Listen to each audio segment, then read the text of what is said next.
Tensions between Israel and the Arab states were on the rise again in the early years of the 1960s. Disputes over rights to the region's fresh water sources, a growing number of Fedayeen raids into Israel, and inter-Arab rivalries were among the main reasons.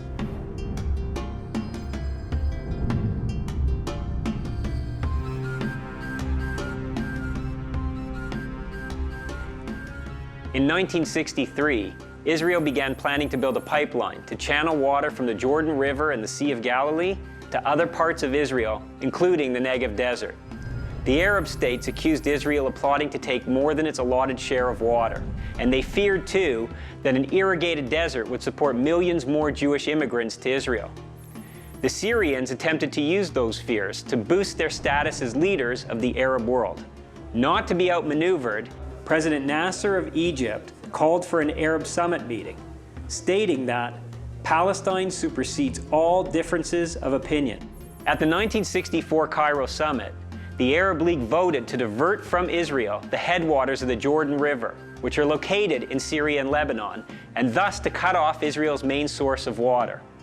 Syria embarked on the construction of this diversionary effort, and Israel responded by bombing the earth-moving equipment. Syria retaliated by increasing Syrian-sponsored Palestinian Fedayeen attacks on Israeli civilians. By sponsoring these attacks, Syria also aimed to boost its credentials for leading the pan-Arab movement. One of the Palestinian Fedayeen groups was Fatah. Fatah was founded by Yasser Arafat in 1958 with the aim of liberating Palestine by destroying Israel. Arafat's strategy was to provoke an Israeli retaliation against the Arab states that were sponsoring the Fedayeen raids and ultimately to start another regional war. The strategy was successful.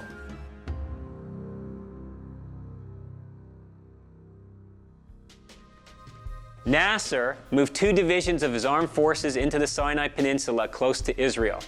The following week, he announced a naval blockade of the Israeli port city of Eilat. Then, on Egypt's directive, the governments of Syria, Iraq, Jordan, and Saudi Arabia began amassing hundreds of thousands of troops and thousands of tanks along Israel's borders.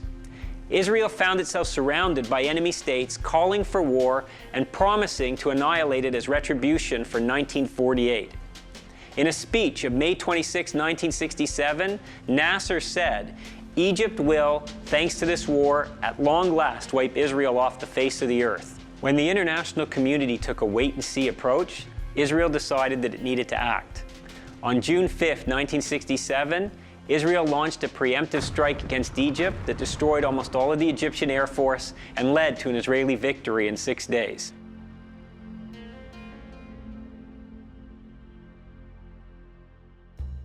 The Arabs refer to the 1967 war as the aggression of June the 5th.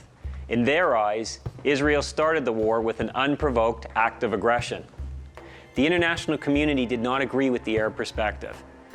The 1967 war resulted in Israel capturing from Jordan the West Bank, which included the Old City of Jerusalem. The Temple Mount is located in the Old City, and the reclaiming of this site, the holiest site in Judaism, was deeply significant for Israelis and for the Jewish people. The site is also very significant for Arabs. The Temple Mount, known as Haram al-Sharif in Arabic, is the 3rd holiest site for most Arab Muslims. Israel also captured the Gaza Strip and Sinai Peninsula from Egypt and the Golan Heights from Syria. Israel offered to return the Sinai Peninsula and the Golan Heights in exchange for peace. But Arab leaders meeting in Khartoum just after the war passed a joint resolution that became known as the 3 No's. No peace, no recognition, and no negotiation with Israel. After the 1967 war, Israel also began establishing a small number of communities or settlements in the West Bank.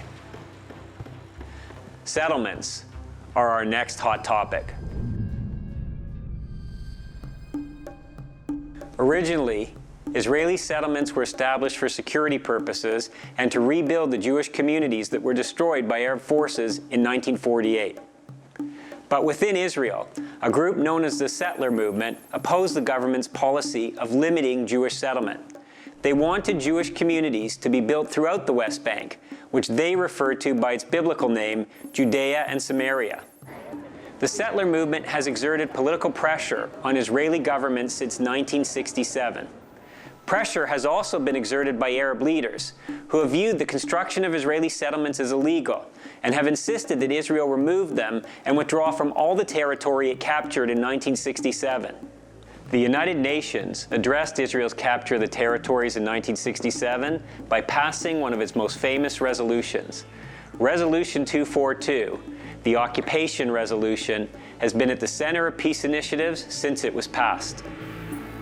If you would like to explore more hot topics, our companion book is available at major online booksellers. You can also support the production of future For Critical Thinkers videos or download complimentary resources for teachers by visiting forcriticalthinkers.com.